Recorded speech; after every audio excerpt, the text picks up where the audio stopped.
Allah lagi, dan Allah terus. Masya Allah. Kayak ibarat gitu, puzzle gitu Mbak Sita ya, kita kan ditata. Oh, di wayang ini. Kemudian besoknya saya sudah diwisuda Mbak Sita. Sudah selesai, saya langsung sowan ke bidan desa tadi. Bidan desa langsung menyarankan, ya apa Mbak Nia pean, sido nang kedokteran, boten saged Mbak Iba, ini hanya ada jalur mandiri gitu. Wes itu ae lo coba pen lobby ae mama pean. Biasanya itu ketika masuk memang biasa sayang ya kita masuknya uangnya biasa, tapi nanti kita pasti di tengah-tengah ada beasiswa lagi nanti gitu. Karena sudah orang tua saya sudah berani nggak mampu, sudah bilang masuknya katanya ngedol omana gitu. Akhirnya tuh bingung saya, galau segala-galanya Mbak Sita. Ternyata Allah ibaratnya lewat Mbak Iba tadi, bidan desa saya bilang, Mbak kalau di bidan sama di perawat sudah banyak peminatnya. Coba deh di bidang yang kesehatan tapi peminatnya sedikit. Saya bilang, nopo Mbak Iba gitu. Ada 2 ini jurusan yang peminatnya sedikit. Yang pertama adalah ini nanti pean di bagian akuntansi kados ini rekam medis di rumah sakit. Tapi pengen nanti khusus di rumah sakit, tidak bisa kemana-mana. Gitu. Saya masih ketip sayang ya, karena orang bingung ya ketip begini. Terus yang kedua adalah di gizi. Waduh gizi. Napa nih kalau Mbak pengen masak kalau gitu ya? Enggak Mbak, gizi itu bukan tugasnya memasak. Gitu. Gizi itu adalah nanti pengen diajari tentang dietetik. Pengen diajari tentang gimana nanti ibaratnya gitu memberi diet terhadap orang-orang yang sakit ataupun orang yang sehat dengan kebutuhan khusus ibaratnya gitu, misalnya obesitas gitu sayang, harus kita beri diet. Lah kalau bilang sama Mbak Iba dosen saya bidan saya tadi, Mbak Iba terus di gizi itu ada apa lagi gitu. Ternyata di gizi tidak hanya tentang kita di rumah sakit saja sayang, ada juga gizi di klinik, ada juga gizi di entrepreneur, wirausaha. Dan yang membuat saya sangat tertarik adalah di gizi kecantikan. Di entrepreneur tadi. Betul, saya. Akhirnya jenengan terjun ke dunia yang gizi tapi entrepreneur. Betul, saya. Akhirnya saya mengamati dan menelaah tentang gizi tadi. Oh, ternyata di gizi itu seperti ini. Dan kuncinya tadi sayang, zamannya Mbak dulu ikut muhasabah syarhil Quran, itu ada tips dari ustadz saya. Itu apa Dek? ATM, amati, tirukan, dan modifikasi. Jadi kita sebagai santri, kita sebagai apapun itu yang labelnya kita, kita harus mengamati kuncinya. Kalau Mbak Sita pengen sukses, amati orang yang pengen Mbak Sita sukses tadi.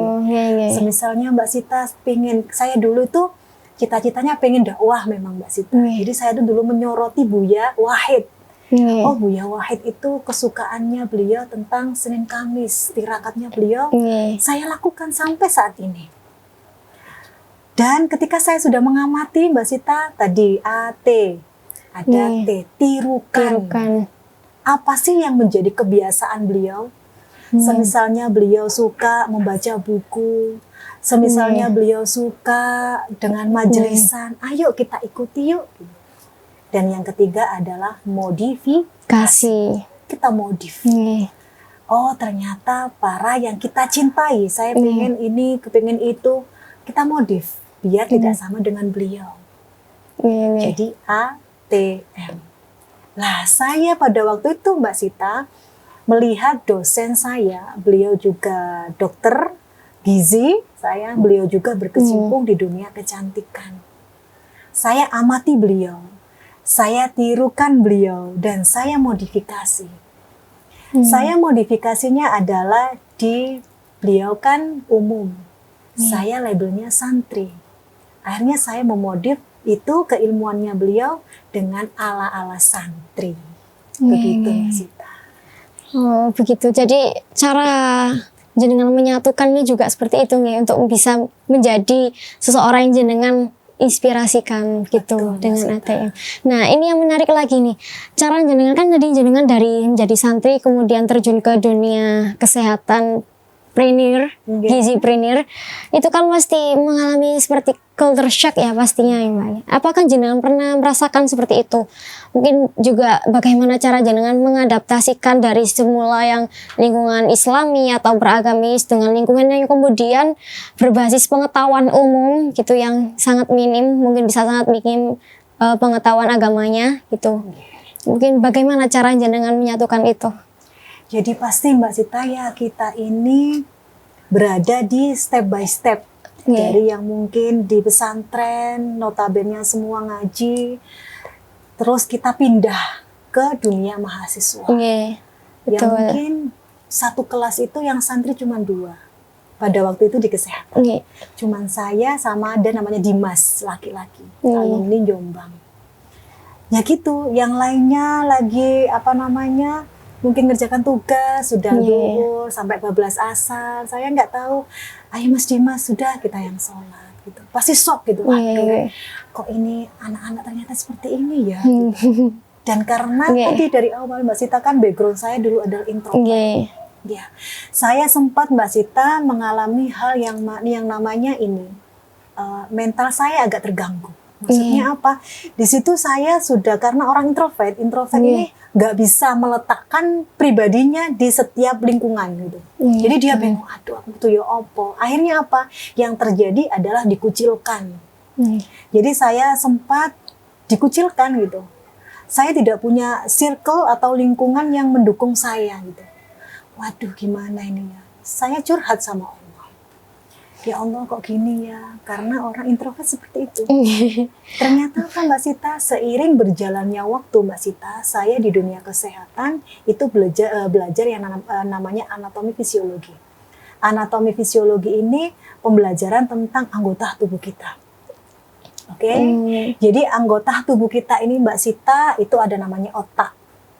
Otak sama Allah itu diciptakan otak kanan, otak kiri, ada belahannya ya Mbak Sayang ya. Dan itu Mbak Sita pada waktu itu tak pelajari temen-temen, karena saya pengen mengulik diri saya sendiri. Karena saya di situ sudah merasa, waduh ini PR nih berkenaan dengan mental saya. Karena saya sudah pada waktu di pesantren, sudah orang yang saya kenal aja ya itu toh Mbak Sita ya. Kemudian lepas dari pesantren, sama juga saya mengalami hal yang sama, dikucilkan. Akhirnya saya sangat fokus dengan bidang tadi Mbak Sita, berkenaan dengan anatomi fisiologi. Ternyata Mbak Sita, Allah menciptakan otak kita itu ada namanya neuron. Neuron itu Mbak Sita, Allah pada waktu menciptakan neuron kita ini ya, itu ada 100 miliar neuron. Masya Allah. Banyak sekali Mbak Sita. Neuron ini Mbak Sita yang fungsinya adalah dia yang menyalurkan ke seluruh tubuh kita dan termasuk ke hati kita. Jadi otak kita, otak laki-laki dengan perempuan beda Mbak Sita. Beratan otak laki-laki. Otak laki-laki itu sekitar 1,3 sampai 1,4 itu perempuan 1,3 sampai 1,4 kilogram. Sedangkan laki-laki Mbak Sita itu 1,4 sampai 1,5 kilogram. Nah, saya belajar itu Mbak Sita karena saya pengen ini menggobrak hati saya Mbak Sita ya. Oh ternyata otak itu seperti ini ya. Kemudian yang saya pelajari adalah ketika kita diberi ucapan yang ada kata Allahnya, dan itu sudah diteliti sama profesor dokter, beliau ahli saraf namanya Dr. Agus Mustafa. Beliau ini dibantu dengan Universitas Erlangga juga Mbak Sita. Ternyata apa Mbak Sita hasil penelitian beliau? Sel neuron-neuron ini ketika diberi kata Allah, kata Allah Mbak Sita, itu Masya Allah dia bergembira, dia senang sekali. Masya Allah. Akhirnya apa? Dengan perkataan itu bisa membangkitkan, bisa membentuk karakter seseorang, dan dengan perkataan bisa membunuh karakter seseorang. Lah saya ini dulu adalah mantan apa Mbak Sita yang sering diberi cibiran Mbak Sita. Jadi saya ini termasuk orang yang ketika dihantam gitu langsung wis berantakan gitu. Saya tidak bisa mengenali diri saya sendiri.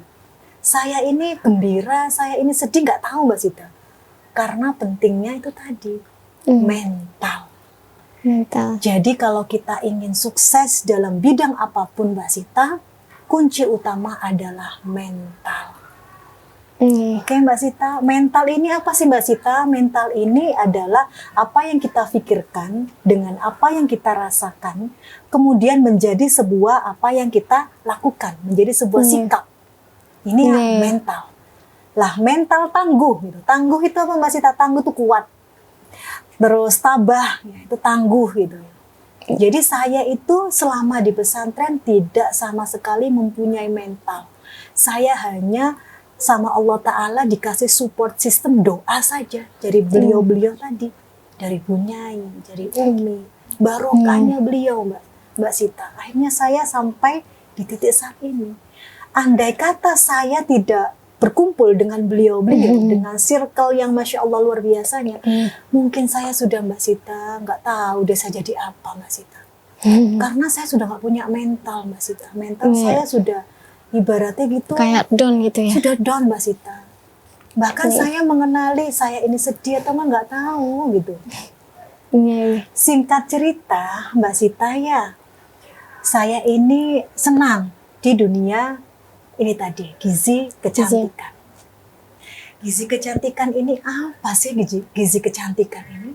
Ternyata di situ kita dipelajari tentang kandungan-kandungan makanan yang mana itu menunjang kecantikan. Jadi kita diajari tentang nutrisi kecantikan. Betul. Selesai itu Mbak Sita, wallahu alamnya juga alhamdulillah Mbak Sita saya dipertemukan dengan dosen saya tadi sehingga saya bisa punya ilmu tadi. Mbak Sita ya, saya bingung sama Bunda Enggar namanya. Bunda Enggar, kula niki sakjane kepingin gitu di rumah sakit. Tapi saya gimana ya ini caranya? Saya juga pingin gitu berkecimpung di dunia kecantikan. Dari lantaran beliau, Allah menggiring saya untuk lebih terjun lebih dalam tentang kecantikan. Akhirnya saya bertemu dengan para dokter-dokter yang beliau alhamdulillah mau menyumbangkan banyak ilmu pada saya. Alhamdulillah. Nah, dari situ Mbak Sita tantangannya ya luar biasa Mbak Sita. Betul. Jadi yang penting tadi kita harus punya doa dan mental. Mental yang tangguh ya. Betul Mbak Sita. Kalau saya nggak punya mental sudah Mbak Sita. Ada orang bilang apa? Jadi saya tuh pernah baca dari buku filosofi teras bahwa 2% otak kita itu menangkap, tapi 98% itu bagaimana cara kita merespon gitu. Mungkin kita tidak bisa mengatur ya omongan-omongan dari orang-orang yang seperti apa menurut kehendak kita, tapi kita bisa mengatur bagaimana cara kita merespon gitu ya. Mungkin dari jenengan tadi dengan merespon seperti lafaz Allah atau tetap menguatkan dengan cara yang baik, itu masih tetap bisa kuat dan bisa terbentuk mental yang tangguh begitu Mbak Sita. Dan mental sendiri Mbak Sita harus kita asah. Kesehatan mental itu penting. Karena mental itu berhubungan dengan kesehatan tubuh.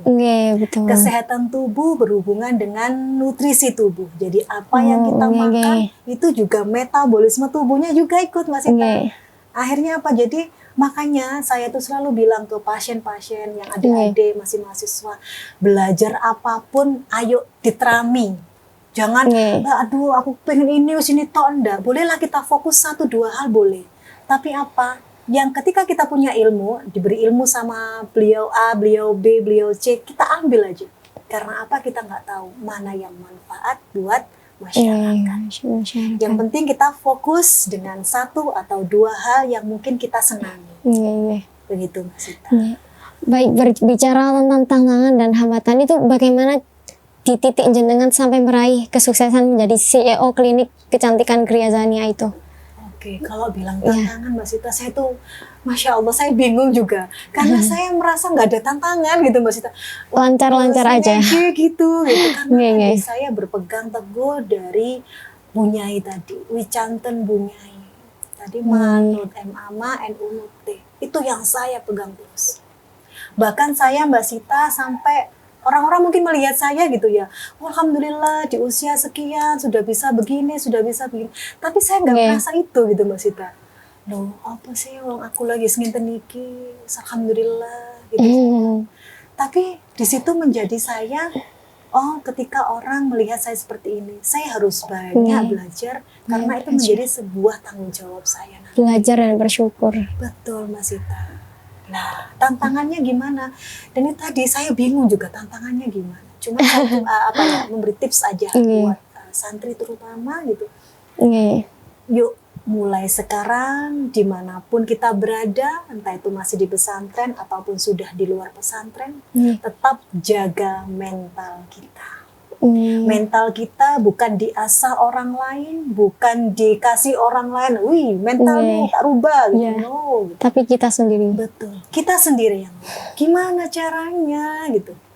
Pada waktu saya dulu Mbak Sita, ketika saya membabat alas mental itu, yang dari introvert, yang dari nggak mau suka bergaul, mudah putus asa, kemudian belum apa-apa sudah, aduh gak iso. Tadi saya pernah cerita, aduh gak iso gitu. Ternyata apa? Pada waktu saya belajar di bangku kuliah Mbak Sita, sesuatu kata yang terus kita ulang, aku gak iso. Ternyata respon neuron tadi yang ada 100 miliar neuron redup Mbak Sita. Jadi yang awalnya ketika kita selalu mengucapkan lafaz Allah, dia terang gitu. Pada waktu kita bilang, aduh gak iso, aku redup. Dan itu mempengaruhi mental kita. Oke. Otomatis gimana caranya? Seringlah tadi muhasabah. Muhasabah itu semisalnya kita seling list. Apa nih yang enggak, ibaratnya kita yang harus kita perbaiki dalam tubuh kita, dari diri kita, pribadi kita. Kita list 10 sifat kita. Saya nggak suka yang pendiam, saya nggak suka ini, saya nggak sampai ke nomor 10. Ketika sudah ada nomor 10, kita ngenalin nih diri kita. Berarti Niasuma, kamu ini orang yang pendiam. Kan kita tahu nih, kita menyadari nih. Terus saya harus gimana ini Niasuma? Nggak bisa langsung berubah, bim sana, bim itu, enggak saya. Tapi kita satu-satu, perlahan. Jadi yang mungkin awalnya saya diam, gimana ya saya biar pede gitu. Saya belajar lagi Mbak Sita. Belajar. Betul. Akhirnya apa? Karena saya sudah berusaha untuk mental ini biar sehat gimana. Kemudian saya harus berkumpul dengan circle yang mendukung saya gitu. Biar apa? Support system saya banyak gitu. Begitupun dulu di pesantren juga gitu Mbak Sita. Saya hanya membutuhkan support system dari sahabat-sahabat tertentu. Kayak Mbak Ainun, Bu Ulfi, itu juga sahabat saya dulu. Ada Bu Rika itu dulu juga support system saya. Otomatis apa? Kita menjadi santri harus punya circle yang mana mendukung juga. Yang positif, yang mendukung, yang sefrekuensi dengan kita. Betul Mbak Sita. Ketika kita sudah punya lingkungan, circle tadi, yang ketiga adalah kita menggali. Apa nih yang ada pada diri saya? Oh aku ini nggak bisa baca. Yang bilang kan mulut. Nggak bisa baca, aku nggak bisa MC, aku nggak bisa, ini di depan rumah aku nggak bisa gitu. Yang bilang kan mulut. Andai kata tubuh ini diberi Allah semua mulut, pasti bicara semua nih. Ya aku lo bisa gitu. Tapi karena kita tadi nggak mau menggali diri kita, akhirnya apa? Kita sudah ibaratnya kita sudah ngasih pagar nih sama tubuh kita. Aku nggak bisa. Padahal Allah sudah menitipkan kita potensi pribadi masing-masing. Betul. Mbak Sita, makanya apa? Semua ini sama Allah sudah didesain sukses Mbak Sita. Sukses menurut bidangnya masing-masing. Semisalnya Mbak Sita, kita lihat anak kecil usia 1 tahun. Dia dikatakan sukses ketika dia sudah mulai Mbak Sita bisa merangkak, kemudian ke jalan. Yang awalnya dia hanya bisa makan dengan makanan yang lumat, kemudian dia sudah beralih ke makanan yang seperti nasi. Itu kan dia sukses. Gitu Mbak Sita. Baik, mungkin dari jenengan kan sebagai CEO kecantikan ya, itu apakah menurut jenengan sendiri kan yang akhir-akhir ini tuh kayak viral cantik itu, apakah menjadi tolak ukur dalam sebuah hubungan seseorang gitu? Kan jenengan mungkin juga pengalaman ya menghadapi beberapa pasien atau konsumen jenengan yang akhirnya cantik atau curhat-curhat begitu juga. Apakah cantik itu juga mempengaruhi atau sebagai tolak ukur langgengnya hubungan seseorang? Dari beberapa kasus akhir-akhir ini kan ada ya beberapa public figure itu yang mungkin yang cantik gitu masih tetap diselingkuhin atau ditinggal, diceraikan begitu, Mbak Sumia, Mbak Zania. Oke. Nah itu apakah cantik itu sebenarnya itu jadi tolak ukur atau jadi pilihan utama dalam memilih seseorang gitu, Mbak Zania? Ini juga Mbak Sita, hasil penelitian. Jadi pada waktu di klinik itu memang banyak sekali pasien-pasien itu yang mereka curhat nih. Aduh Mbak, aku pengen berubah jadi apa Mas? Saya kan manggilnya Mama nih, gitu, pasien-pasien. Pengen jadi Spiderman Mbak, gitu Mbak Zania, gitu loh. Kok jadi Spiderman? Karena hasil dari perselingkuhan. Pengen berubah, celing gitu. Padahal Mbak Sita, kalau kita dulu zaman kita masih di pesantren, ya bolehlah kita berhias. Oke, bolehlah kita berhias. Cuman ada nih poinnya adalah niat. Innama a'malu binniyat. Semua adalah tergantung niatnya. Oke? Dan apa yang kita niatkan itu tadi berhubungan sama neuron tadi Mbak Sita. Sama mental. Iya Mbak Sita, mental health. Betul, sudah masuk ke tubuh kita. Kita sering nih mentransfer tubuh kita. Oke, hari ini saya cantik. Oke, hari ini saya sehat. Oke, hari ini saya bahagia. Itu wajib setiap hari Mbak Sita. Jadi cantik itu bukan diukur dari gimana glowing nih, harus glowing gitu. No gitu. Tapi cantik itu memang bolehlah kita berparas supaya glowing. Tapi garis besarnya adalah jangan lupa kita nutrisi hati dulu nih. Hati kita belum glowing nih. Iya. Skincare hati juga penting. Saran saya nih ibu-ibu muda saat ini, yuk. Jadi tidak hanya kita cantik di luar saja, cantik tapi paras juga, tidak hanya cantik paras. Ketika kita di dalam rumah, kita percantik diri. Jadi ini tips juga nih, besok adik-adik kalau sudah nikah, ya. Jadi masalahnya sebenarnya gini Mbak Sita, saya pernah juga dulu membaca jurnal dari para dokter, beliau itu meneliti nih, kenapa sih angka perceraian tuh kok tinggi gitu? Hubungannya dari apa? Padahal perempuannya cantik, kenapa sih gitu? Ternyata di situ adalah dijelaskan bahwasannya ini Mbak Sita, ketika suami datang, kita ini sambutannya merengut Mbak Sita. Nah, ini berhubungan dengan kesehatan juga Mbak Sita. Antara otak kanan dan otak kiri. Nah, jadi kita juga banyak belajar tentang ilmu ini tadi Mbak Sita, ilmu kesehatan. Pada waktu suami datang Mbak Sita, otak kan suami ini laki-laki itu kan kebanyakan sama Allah yang diaktifkan otak kanannya. Sedangkan kita otak kiri, Mbak Sita. Suami datang menyambut istrinya, dia yang diharapkan adalah ini datang dengan senyuman, datang dengan gimana dengan santunnya gitu. Tapi apa Mbak Sita? Tidak sesuai dengan ekspektasi suami. Duk, assalamualaikum, datang. Yang terjadi adalah istri, ya, iki lu arek-arek nakal ya, gitu ya. Akhirnya otak suami ini nggak bisa Mbak Sita gitu, nggak bisa dicampur adukkan. Karena apa? Suami ini kalau semisalnya datang minimal 10 menit lah, biarkan dia duduk dulu, tenang, kemudian baru kita ajak bicara. Oke? Lah suami ini Mbak Sita, ini kan era digital nih. Kalau sudah lihat HP, pegang HP, kadang kalau kita panggil, ya, gitu. Akhirnya apa? Nggak dengar nih. Karena sama Allah, ketika laki-laki ini sudah konsentrasi, pendengarannya sudah menurun. Nah, ini ilmu kesehatan juga Mbak Sita. Akhirnya apa? Kita sebagai perempuan ngamuk Mbak Sita. Karena apa? Pada waktu itu sudah panggilan ketiga. Ayah, ya, gitu. Si ayah lagi main gadget gitu. Akhirnya apa? Marah kan istri. Jadi hal-hal sepele seperti itu yang menjadikan pertengkaran di dalam rumah tangga. Otomatis bagaimana kita sebagai seorang perempuan, sebagai seorang istri, wajiblah kita belajar juga tentang ilmu saraf tadi, Mbak Sita. Tentang mental. Betul, karena apa? Supaya kita tahu gimana sih cara kerja otak laki-laki itu dan cara kerja otak perempuan, supaya kita nggak miskomunikasi sama suami.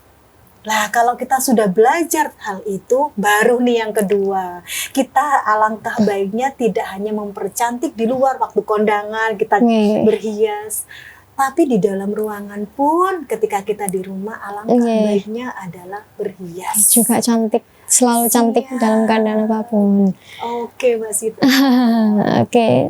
Keren sekali ya teman-teman ya. Mungkin ini yang terakhir ya Mbak Zania. Untuk jenengan sendiri ini peran santri di dalam dunia bisnis. Menurut jenengan bagaimana? Jenengan juga santri, terus juga yang terjun dalam dunia bisnis, kecantikan gitu kan. Nah itu menurut jenengan peran santri itu sendiri dalam dunia bisnis di Indonesia itu seperti apa gitu? Apakah harus emang wajib terjun ke dunia bisnis, nggak hanya ngaji doang atau bagaimana? Oke. Santri, dan saya pun masih tetap santri karena saya membawa nama santri di manapun saya berada, tetap etika saya adalah seorang santri. Ketika kita sudah berada di masyarakat umum, adik-adikku sekalian, kita jangan pernah lupa nih, yang kita hadapi adalah bukan orang-orang yang berilmu saja dan berakhlak. Pasti ada orang-orang yang non sewu, sayangnya kadang tidak sesuai dengan ekspektasi kita. Betul. Terus kita harus bagaimana nih supaya kita juga sukses sesuai bidang kita masing-masing, semisalnya di bidang kecantikan. Yang pertama adalah jangan lupa sebagai santri tetap belajar dan belajar. Yang kedua adalah the young today is leader of tomorrow. Pemuda hari ini adalah jago-jagonya di masa yang akan datang. Jadi wajib kita itu harus punya potensi yang kita gali mulai dari sekarang. Jangan nunggu besok, mulai dari sekarang. Mbak Sita. Tips yang ketiga tadi dari Bu Nyai, jangan lupa ya. Manut. Manut itu tetap harus kita pegang sampai kapanpun. Karena apa? Sukses kita Allah yang tahu. Kita hanya sebagai artis di dunia ini. Kita ibaratnya gitu sama Allah disuruh begini ya Alhamdulillah. Sutradaranya ada Allah. Makanya kunci dari Bu Nyai tadi jangan lupa manut. Mbak Sita. Kemudian Mbak Sita, santri itu sangatlah, kalau saya sendiri ya, sayangnya sangatlah berkontribusi terhadap perkembangan yang ada di dunia ini. Tanpa santri mungkin hampa, sayangnya. Otomatis gimana kita sebagai santri? Sarannya Mbak, yuk mulai sekarang apa yang kita inginkan di list nih. Saya besok wishlist ini, saya buat besok wishlist ini, betul. Kalau bisa mulai sekarang saat ini seperti itu. Dan Mbak Sita, zaman saya dulu ini belajar tentang kecantikan, itu pastilah yang ada yang namanya Kak Kiro iso santriku gitu. Kak Kiro iso. Masih ada seperti itu. Lah itu adik-adikku sekalian, tunjukkan pada dunia bahwasanya santri juga punya kekuatan. Punya apa sayang tadi? Mental health. Ya. Kesehatan mental. Betul. Jadi mental kita harus sehat. Supaya apa? Dalam kondisi apapun kita di masyarakat umum, kita sudah siap. Siap sayang.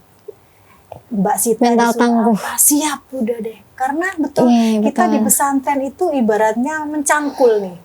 Kita bawa bisa nyangkul bisa, kita bawa palu bisa, kita bawa sapu bisa. Betul. Jadi semua tinggal apa masyarakat. Toko serba kalau dulu bilangnya Abi. Toko serba ada. Nah, gitu sayang. Jadi apa sayang, masyarakat butuh apa, kita siap. Siap. Nah kalau siap itu harus butuh mental yang sehat. Sayangnya, jadi mulai sekarang dibiasakan otak itu apa sayang? Diberi nutrisi. Nutrisinya apa? Mulai hari ini saya bahagia. Mulai hari ini saya selalu berkumpul dengan orang-orang yang semangat. Mulai hari ini selalu disuntik seperti itu. Supaya apa sayang?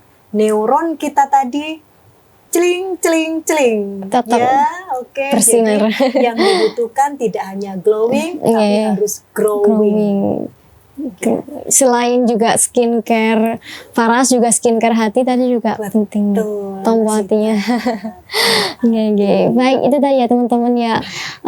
Keren sekali podcast kita kali ini. Di antaranya tadi yang bisa saya sangat bisa ambil pelajaran, yaitu pesan dari Bu Nyai terkait dengan manut itu tadi, yang dari sekian 5 huruf ada filosofinya tersendiri, ada kepanjangan sendiri, dan ada maksudnya sendiri. Kemudian cara kita mengambil public figure tadi ya, ada ATM, diantaranya tadi amati, tirukan, dan modifikasi. Kemudian cara kita untuk bangkit lagi dari Mbak Zania tadi, yaitu dengan cara menjaga mental health.